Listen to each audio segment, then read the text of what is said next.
Next, we'll talk about audio description and how, in recent years, making accessible content for blind and low vision users, in addition to the deaf and hard of hearing community, is becoming increasingly important. In fact, in many cases, both captions and audio description are legally required for all previously recorded online content. Audio description makes your content accessible to the hard of sight by reading back descriptions of key visual elements in synthesized speech. A couple walks along the edge of the river, looking out at the sunset over the city.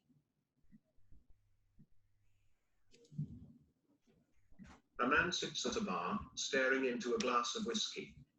How does this service work? Using your completed caption files as a roadmap, our independent team of audio describers have a clear picture of speech to non-speech time in your video. With that information in hand, describers ask themselves, what are the key visual elements that a blind or low vision user would need to know in order to fully understand this content? Based on that determination and the natural pauses in the video, the describer then asks a very important follow-up question. Are there long enough natural pauses in the video to add the descriptions of key visual elements within those pauses or not? If there are enough natural pauses to accommodate the required description, standard audio description is used.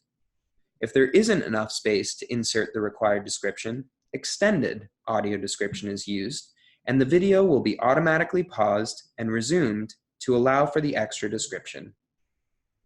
AD files can be embedded into your source video and downloaded, or hosted on a web page using the 3Play plugin.